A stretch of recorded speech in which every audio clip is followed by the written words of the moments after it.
दुनिया की ताज़ा तरीन खबरों के लिए बने रहें इंडिया न्यूज़ वन के साथ। मैं राकेश वाल्मीकि, आप देख रहे हैं India news one.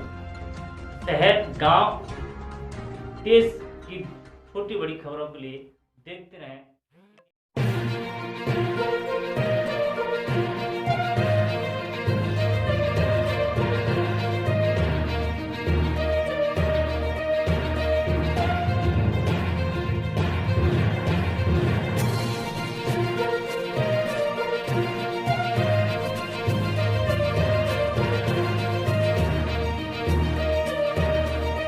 SN medical college में खड़ा हूँ। मेरे भाई की बहुत तबीयत खराब है, कल से यहाँ भर्ती है एसएन मेडिकल में। कोई डॉक्टर नहीं आ रहा, बस मरने की कगार पे है और कोई भी डॉक्टर नहीं आ रहा। बिल्कुल बस मरने वाला है, उसका लिए कोई डॉक्टर नहीं आ रहा। ऐसा मुझे मदद कर दो भाई, हमारी मदद कर दो, तुम्हारे हाथ जोड़ दे, मदद कर दो मेरे भाई की। किसी को तो भेज दो भैया, किसी को तो भेज दो मेरे लाल को।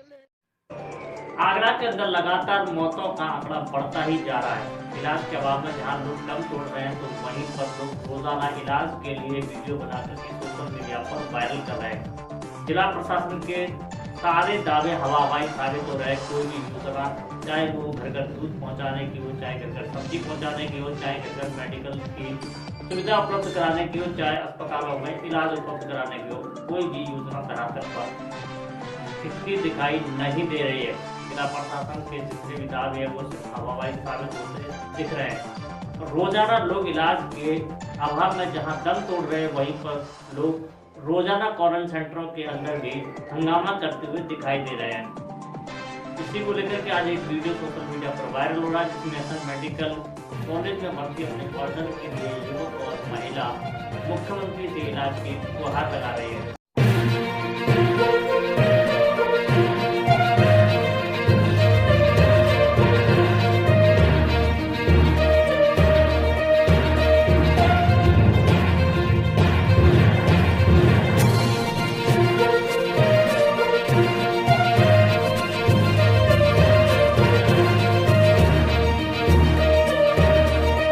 एसएन मेडिकल कॉलेज में खड़ा हूँ। मेरे भाई की बहुत तबीयत खराब है, कल से यहाँ भर्ती है एसएन मेडिकल में। कोई डॉक्टर नहीं आ रहा, बस मरने की कगार पे है और कोई भी डॉक्टर नहीं आ रहा। बिल्कुल बस मरने वाला है, उसका लिए कोई डॉक्टर नहीं आ रहा। ऐसा मुझे मदद कर दो भाई, हमारी मदद कर दो, तुम्हारे हाथ जोड़ दे, मदद कर दो मेरे भाई की।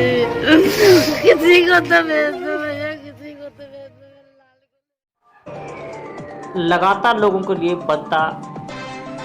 बंद नहीं होती कड़ाई। लगातार गरीबों को कराते भोजन, गरीब देते दुआ, ये मुरैना का है पोरसा। चलती है रोजाना कड़ाई, बनता है रोजाना गरीबों के लिए खाना, ये मुरैना का पोरसा। के कारण देश के विभिन्न राज्यों और जिलों से मुरैना जनपद में फंसे हुए मजदूरों को उनके जिलों और गांव में पहुंचाने की सरकार के द्वारा आदेश करने के बाद में आज मुरैना जनपद के पोरसा में केंद्र सरकार के आदेश पर बाहर के जो मजदूर पोरसा ब्लॉक में मजदूरी करने के लिए आए हुए थे, उनको आज फिर 200 व्यक्तियों को ओरछा, झांसी, पन्ना, टीकमगढ़ के लिए रवाना किया गया। रवानगी के वक्त गाड़ी को हरी झंडी दिखाकर तहसीलदार राजकुमार नागौरिया ने विदा किया। मौके पर नायब तहसीलदार OP Shrivastava, CO Rampal Karjare, CM Natthilal Karauliya, पटवारी संतेश सिंह तोमर, समाजसेवी बाग सिंह तोमर, संदीप उपाध्याय, सचिव राजेंद्र सिंह तोमर आज उपस्थित थे। मजदूरों को भोजन के पैकेट खिलाकर एवं 11 भोजन के पैकेट सब्जी कल्याण समिति के अध्यक्ष महावीर जैन के द्वारा तैयार कराकर के मजदूरों को दिए गए। जी, आपका नाम क्या है? मेरा नाम महावीर जैन है। अच्छा, जो आप खाना बनवा रहे हो, कब से बनवा रहे हो ये खाना जब से लॉकडाउन हुआ है तब से निरंतर हमारा खाना चल रहा है गरीब दिहाड़ी मजदूरों के लिए। और ये खाना हमारा सब्जी मंडी एवं फल मंडी समिति और बाजार के सहयोग से खाना निरंतर चालू है और यहाँ हजारों लोगों का खाना बनता है। और आज भी करीबन 250-300 लोगों का खाना है जो यहाँ स्थानीय प्रशासन माननीय तहसीलदार राजकुमार नागौरिया के निर्देशन में यहाँ बन रहा है। और उनके पैकेट भी पैक हो रहे हैं बाहर से। जितने भी मजदूर यहाँ आए हुए हैं उन मजदूरों को रवाना किया जाएगा और मेरी तरफ से उनको भोजन के पैकेट। अच्छा, इससे आप क्या संदेश देना चाहते हो? इससे संदेश देना चाह रहे हैं कि यहाँ जो इस समय देश पे जो विकट संकट है और इस संकट की घड़ी में हमें सबको मिलकर इस देश का साथ देना चाहिए और गरीबों कोई भी गरीब भूखा नहीं सोना चाहिए, ये हमारा साथ। उत्तर प्रदेश के अंदर दलितों पर अत्याचार रुकने का नाम नहीं ले रहे हैं। कल ही आगरा में खेत में बलुआ मजदूरी करने से मना करने पर एक युवक की दबंग लोगों के द्वारा मारपीट कर वीडियो सोशल मीडिया पर वायरल मुकदमा लिखा। इसके बाद में अब खबर उत्तर प्रदेश के मथुरा जिले के छाता से आ रही है, जहां पर पूर्व मंत्री के भतीजे के द्वारा दलित समाज के एक महिला के साथ बलात्कार करने का प्रयास किया गया था और उसके खिलाफ जब मुकदमा पंजीकृत कराने की बात हुई है तो अब मंत्री का भतीजा महिला से मुकदमा वापस लेने का दबाव बना रहा है। छाता से देखें हमारे संवाददाता डॉक्टर केशव आचार्य गोस्वामी की। महिला से किया बलात्कार का प्रयास, मुकदमे को वापस लेने के लिए उत्पीड़न का बना रहे हैं प्रेशर। अनुसूचित जाति जनजाति के आदेश पर डीएम एसएसपी द्वारा पीड़ित कल दिखाया गया था थाना छत्ता में SC/ST के साथ विभिन्न धाराओं में मुकदमा। थाना छाता से न्याय न मिलने के कारण अनीता द्वारा मुकदमे को अन्य थाने से जांच कराने की मांग की गई है। कैबिनेट मंत्री का भतीजा नरदेव दे रहा है विपक्षी पार्टी को संरक्षण। क्षेत्राधिकारी जगदीश कालिज रमन, थाना अध्यक्ष रवि त्यागी, SI जसपाल के कारण नहीं मिल पा रहा है पीड़िता को न्याय। आधा दर्जन से अधिक आरोपियों ने दिया घटना को अंजाम। मथुरा पुलिस, थाना छाता पुलिस राजनीतिक सत्ता के दबाव में योगी सरकार में महिलाओं पर नहीं रुक रहे हैं अत्याचार। योगी का कैसे उत्तर प्रदेश में स्थापित हो पाएगा राम राज्य? सत्ता के नुमाइंदों ने उत्तर प्रदेश में किया अपराध का राज कायम।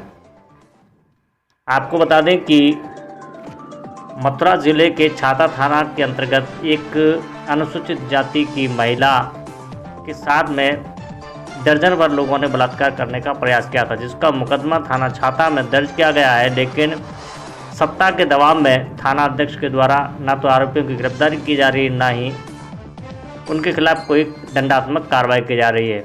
इसको लेकर के पीड़िता का आरोप यह भी है कि उसे उस थाने से न्याय मिलने की उम्मीद नहीं है, इसलिए उसने किसी अन्य थाने से कार्रवाई कराने की मांग की है। से बोले और क्या कहते हैं, फारूक के लड़का और उस्मान के लड़का, इन लोगों ने मेरी बेइज्जती करी है, कपड़े फाड़े हैं और मेरी सीना जब्ती करी है।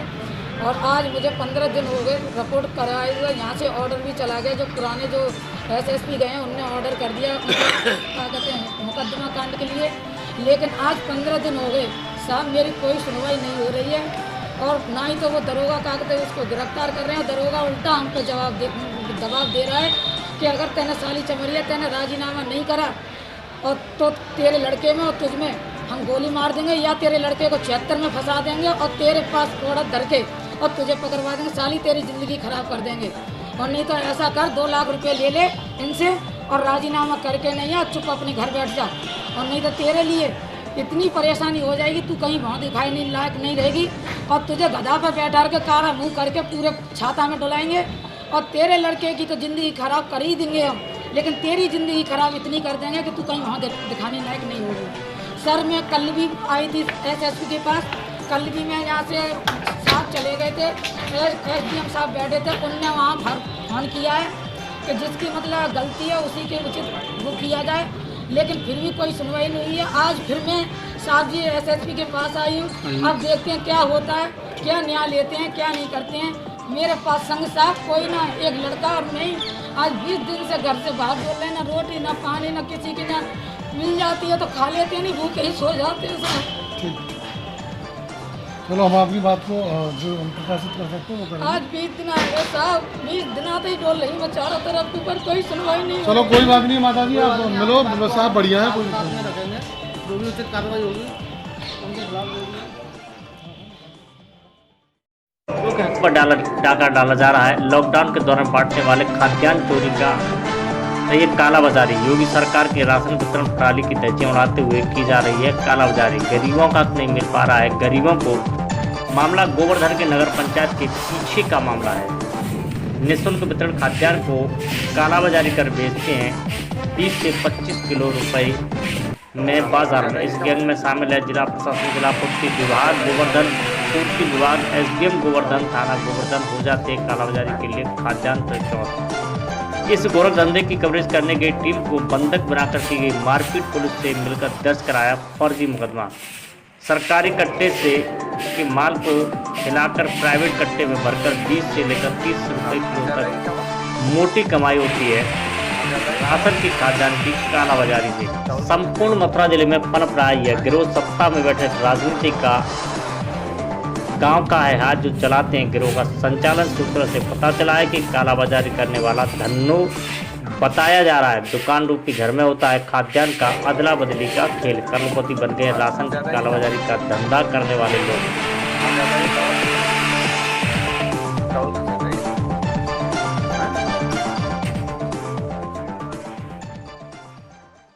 के कस्बा भोगांव में लॉकडाउन का पालन बराबर दिखाई दे रहा है और पुलिस प्रशासन बराबर अपनी मेहनत में लगी हुई है। जैसा शासन का आदेश होता है उसी तरीके से पुलिस प्रशासन का अपनी कार्रवाई कर रहा है और बिल्कुल यहाँ की जनता भी प्रशासन की बात को मान रहा है। जैसे कि प्रशासन जो भी आदेश करता है उस आदेश को मानते हुए नगर की जनता भी उसी पालन कर रही है। और मैं दिखाना चाहता हूँ अपने पीछे जितनी भी मार्केट की दुकानें हैं वो सब बंद पड़ी हुई हैं।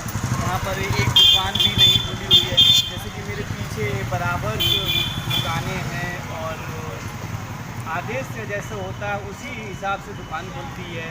जैसा टाइमिंग सरकार दे रही है उत्तर प्रदेश सरकार, उसी के हिसाब से नगर की जनता अपनी दुकानें खोलती है।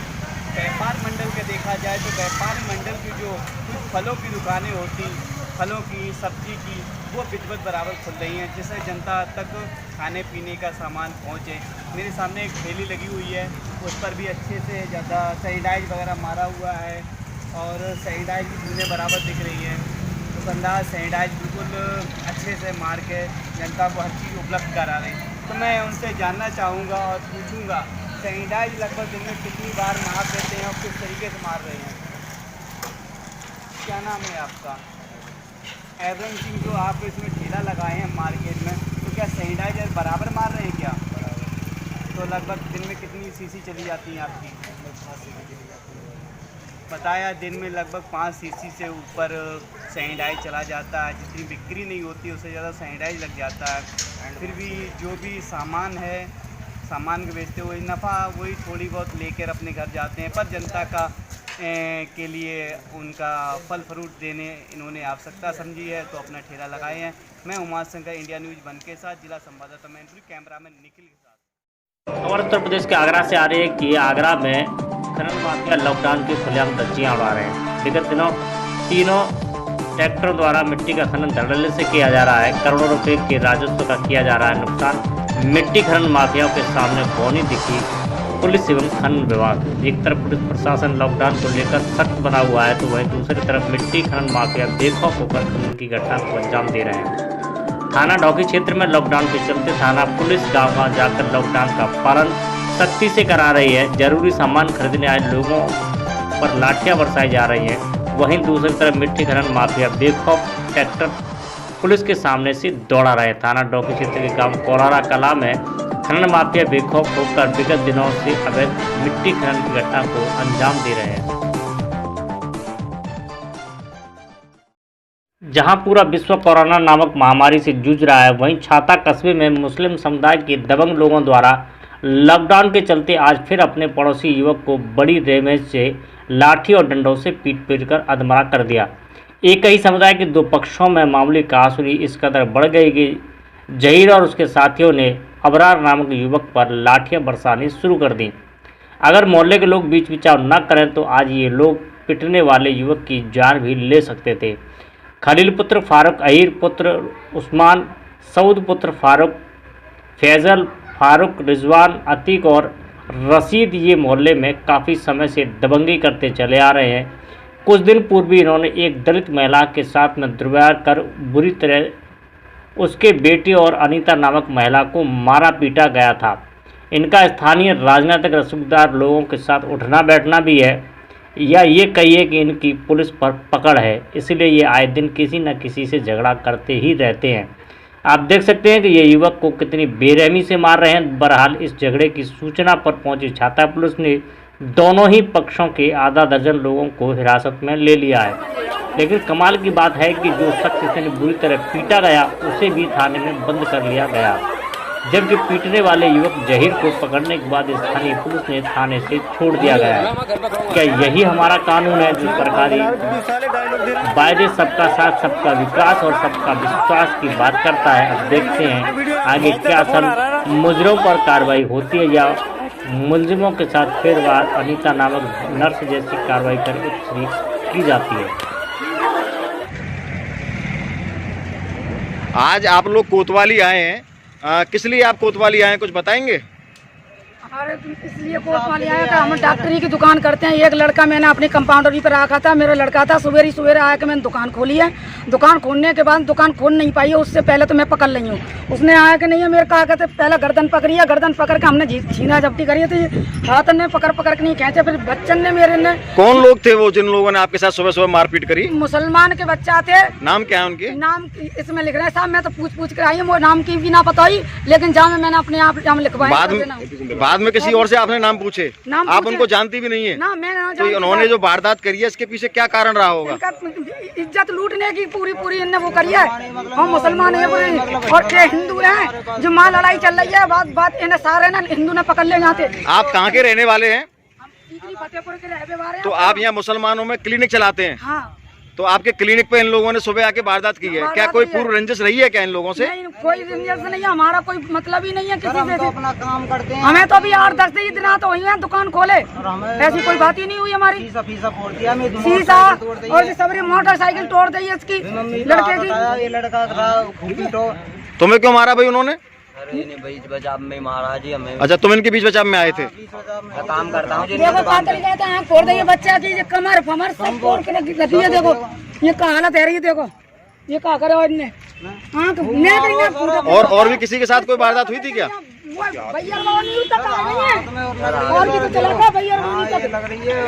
तो यहाँ आपने कोतवाली में तहरीर दी, यहाँ पुलिस कोई कार्रवाई कर रही है? कोई कार्रवाई अभी सर हम आए हैं अभी पहली बार, अभी कोई कार्रवाई ना कर रही। जुलैंदी, क्या घटना घटी? हम लोग चौतरे पे बैठे थे और ईंट पहले तो डंडे मारे, फिर हमने ईंट मारी छत पर चढ़ के। किसने मारी थी?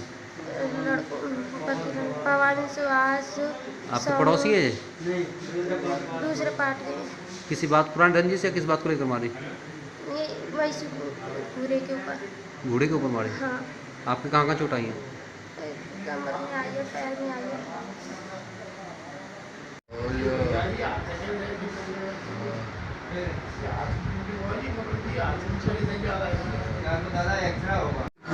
जरा बताए पूरा। ईंट पत्थर खूब फेंके, लाठी लगभग चार्ज करी, भरसा कुल्हाड़ी जो कोई हाथ में गोली चली। गोली किसने चलाई थी? भगवान ने और पवन ने। भगवान पवन ने। क्या घटना घटी आज? घटना ये है, वहाँ पे जंगल लाइन में गया था, मैं घेर लिया, फिर मैं अकेला घर पे आ गया। किस किस ने गिरा आपको? सुभाष ने, पवन ने, अनिल है और जने है, 8-10 जने हैं। किस बात को लेकर गिरा? ये मैंने ये कहा था मेरी भाई गाली क्यों दी है आज मुझे, बोल के हम अच्छे देंगे, तू कौन है गोतरी वाले। फिर मैं चुपचाप आ गया था। मैं फिर ताऊ के घर पे जा रहा था, फिर ने डंडे कुल्हाड़ी और हथियार सब तैयार है लेके, और गोली चलाई है। फिर ने ईंट पत्थर खूब। पुलिस मौके पर पहुंची थी? हैं? पुलिस मौके पर पहुंची? पुलिस मौके पे नहीं पहुंची है। नरेंद्र मोदी और गृह मंत्री अमित शाह के आदेश के बाद में गुजरात के मुख्यमंत्री विजय भाई रूपाणी ने दूसरे राज्यों से आए हुए लोगों को खुद के गांव जाने की परमिशन दे दी है। आपको गाड़ी के कागजात और ड्राइविंग लाइसेंस साथ में रखना होगा और जाने वाले जितने लोग साथ हैं उन सब लोगों की सारी डिटेल एक कॉपी के साथ रखना ज़रूरी है। उसमें नाम, पता, मोबाइल नंबर सब डालना होगा। खबर मिलते ही गुजरात के सूरत में बस रहे दूसरे राज्यों के लोग अपने वतन गांव निकलने को रवाना हुए हैं।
आज सोशल मीडिया पर एक वीडियो वायरल हो रहा है जिसमें एक युवक एक नई निरौली दुल्हन को लेकर के थाने में खड़ा हुआ है। मामला जानकारी पर पता चला कि गाजियाबाद का ये वीडियो है जिसमें एक युवक 21 दिन से अपने घर के अंदर लॉकडाउन में बंद था, लेकिन आज वह जैसे ही घर से नाश्ता लेने के लिए गया तो साथ में एक दुल्हन लेकर के वापस लौटा, जिसको देख करके युवक की मां बहुत बुरी तरीके से नाराज हो गई और मामला थाने तक पहुंच गया। मां का आरोप है कि युवक घर में बंद था, घर से नाश्ता लेने के लिए गया था कि साथ में दुल्हन को लेकर के लौटा है। इसको लेकर के वो काफ़ी नाराज है और उन्होंने दोनों को घर में घुसने से भी इनकार कर दिया है और इसी बात को लेकर के मामला थाने तक पहुंच गया है। देखें किस प्रकार से युवक की मां पूरे मामले की जानकारी दे रही है। ये हुआ क्या? शादी का लाया है, मैं अंदर नहीं घुसने दे रही। कोरोना चल रहा 1-2 महीने से मैं बाहर नहीं निकली, आज निकल गया। नहीं तो को निकलने दिया जाता है। अरे आज शांत भी होगा तो शांत कैसे रहेगा ये? हाँ, फिर ये 2 महीने से घर नहीं था। रोज रह रहा है, ये जाता कर रहा, राशन लेने जा रहा हूँ, मैं अलग बनाऊंगा। तो शादी का आपको इसने बताया? नहीं पता, ये तो ये ले जा रहा है, बहू कह रही है, ये देख रहे ऊपर से खाना। इनके आने से आधे घंटे पहले खबर मिल चुकी थी। आगरा में जहां लगातार सफाई कर्मचारियों का समाज के विभिन्न वर्गों के द्वारा सम्मान किया जा रहा है, उसी कड़ी को आगे बढ़ाते हुए आज वार्ड नंबर 98 एमपीपुरा गुम्मट में जितेंद्र सिंह चौहान के परिवार के द्वारा सारे सफाई कर्मचारियों और सुपरवाइजर का फूल माला पहनाकर और साफा बांधकर बहुत ही स्वागत किया गया। परिवार के लिए खाद्य सामग्री भी वितरित की गई। इस मौके पर CSFI अमन शहीद सुपरवाइजर आजाद सिंह और वार्ड के कर्मचारी भी उपस्थित थे। आगरा के ताजगंज के नगर निगम के वार्ड के अंतर्गत वार्ड 98 एमपीपुरा गुम्मट में जितेंद्र सिंह चौहान के परिवार के द्वारा सफाई कर्मचारी और सुपरवाइजरों का फूल माला पहना करके सम्मान किया गया, तो वहीं पर उन्हें खाद्य सामग्री भी वितरित की गई। आगरा में सफाई कर्मचारियों का लगातार समाज के विभिन्न समाज सेवियों के द्वारा सम्मान किया जा रहा है, क्योंकि बगैर अपने घर परिवार की चिंता के हुए ये कोरोना योद्धा लगातार शहर को स्वच्छ बनाए रखने और शहरवासियों को कोरोना जैसे संक्रमण से बचाए रखने के लिए मेहनत कर रहे हैं। उसी का प्रतिफल है कि समाज के विभिन्न वर्गों के लोग इनका सम्मान कर रहे हैं। इनको किसी प्रकार की खाने पीने की परेशानी न हो, इसलिए इन्हें खाद्यान्न सामग्री भी वितरित कर रहे हैं। कि ये आगरा से इनका ट्रैवल हिस्ट्री है। 2-3 दिन पहले ये हमारे डोर टू डोर सर्वेलेंस की टीम के द्वारा ये पाया गया कि आगरा से एक लेडी को जो है उनके हस्बैंड ने ले आए हैं और आगरा के संभवतः अभी उनके साथ जो बातचीत की जा रही है ये पता चल रहा है कि आगरा के कंटेनमेंट एरिया या उसके आसपास के एरिया से ही ये निकल के आए हैं, तो इसलिए इसकी जांच पड़ताल भी जारी है और आगरा अथॉरिटीज़ के साथ भी हम लोग बात कर रहे हैं, उनको भी अवगत करा रहे हैं। ये महिला प्रेग्नेंट है और इनको अभी हमने आइसोलेशन वार्ड में शिफ्ट कर लिया था। इनका जैसे ही आगरा का ट्रैवल हिस्ट्री था तो हमारे टीम के द्वारा जो है इनकी सैंपल की गई थी। इनके साथ इनके हस्बैंड का भी सैंपल किया गया था। हस्बैंड का सैंपल नेगेटिव है, हालांकि क्योंकि ये लोग सब अभी परिवार में साथ में थे तो इनके परिवार के कुल 10-12 लोगों को राउंड अप करके जो है इनको क्वारंटीन फैसिलिटी में ले जाया गया है और कल इन सबके बाकी सभी लोगों के सैंपल्स होंगे और उसके बाद की स्थिति जो है स्पष्ट होगी। मैम, केलारस का एक मामला है, केलारस का एक आरक्षक भोपाल में पॉजिटिव मिला है, क्या है? हाँ बिल्कुल, केलारस का भी एक मामला ऐसा सामने आया है जिसमें आरक्षक जो है यहाँ पे अपने बीवी और बच्चों को छोड़ने आया हुआ था केलारस के गांव चमरगवा में और अभी 28 तारीख को उनकी सैंपल का रिजल्ट जो है पॉजिटिव आया है, तो इसलिए चमरगवा गांव को भी घेराबंदी करके वहाँ पे आइसोलेशन कर दिया गया है। उस गांव से भी कुल 15 लोगों को राउंड अप करके केलारस के समीप जो है एक क्वारंटीन फैसिलिटी है उसमें उनको रखा गया है उन सभी लोगों के सैंपल्स भी कल लिया जाएगा। एहतियातन कोई सावधानी बरतने के लिए बाजार को लेकर? नहीं, बिल्कुल। अभी मुरैना शहर में तो फिर से टोटल कर्फ्यू घोषित किया जा रहा है। 3 मई तक पूर्व जैसी स्थिति रहेगी, सभी दुकानें बंद रहेंगी। केवल जो है 5 मेडिकल दुकानें, 5 किराना दुकानें और पेट्रोल पंप्स खुली रहेंगी। इसके अलावा सभी फैसिलिटीज बंद रहेगा। पूर्व की भांति जैसे वैन और ठेले के माध्यम से सब्जी वगैरह की आपूर्ति होती थी वही की जाएगी। ये जो किराना की दुकानें हैं 5, क्या वो अल्टरनेट डेज पे अल्टरनेट दुकानें खुलेंगी या वही दुकानें? अभी 3 मई तक तो संभव नहीं है, क्योंकि हम लोगों का अटेंशन जो है मेडिकल अटेंशन की तरफ और कॉन्टैक्ट ट्रेसिंग की तरफ ज्यादा रहेगा। हालांकि आगे चलकर अगर केसेस बढ़ते हैं तो इस पे जरूर विचार किया जाएगा कि दुकानों को बाई रोटेशन दिया जाए, ताकि पूरे 14 दिन या 28 दिन सेम दुकान नहीं रहे। लेकिन फिलहाल 3 मई तक का जो ऑर्डर रहेगा उसमें जो है यही सेम दुकानें रहेंगी, बाद में रोटेशन सिस्टम लागू किया जाएगा। वार्ड नंबर 19 क्योंकि फिर एक दूसरा हॉटस्पॉट बन गया, तो उसके अराउंडिंग क्या प्रक्रिया अपनाई जाएगी? अभी जैसे ही आप बात कर रहे हैं, हमारी टीम्स फील्ड पे हैं, उनके घर के गली को ऑलरेडी सील कर दिया गया है। इसके अलावा जो है बाकी हमारी पुलिस, नगर निगम, रेवेन्यू की टीम के द्वारा और मेडिकल टीम के द्वारा जो है इसके समीप के जो वार्ड्स है, संभवतः वार्ड 19 तो पूरा ही हॉटस्पॉट डिक्लेयर होगा और वहां पे पूर्व की भांति सर्वेलेंस स्टार्ट हो जाएगी। फिर से डोर टू डोर चेकिंग होगी और इसके समीप इससे सटा हुआ जो है वार्ड 20 है, वार्ड 16 है और वार्ड 21 है। तो इन वार्ड्स को भी एग्जैक्ट मौके की स्थिति देखते हुए इसको घेरा जा रहा है। तो जहां जहां बैरिकेड्स दिख जाएंगे वहां पे समझ जाना पड़ेगा कि इस बैरिकेड के बाहर जनता नहीं आ सकती है। दूसरा चीज है कि जरूर एक अपना हॉटस्पॉट खत्म हो रहा है, क्योंकि उसमें 14 दिन कंप्लीट हो गए हैं, तो 3 मई तक वहां के कंटेनमेंट्स खत्म हो जाएंगे, लेकिन कर्फ्यू लागू रहेगा, घर से बाहर कोई निकल नहीं पाएगा।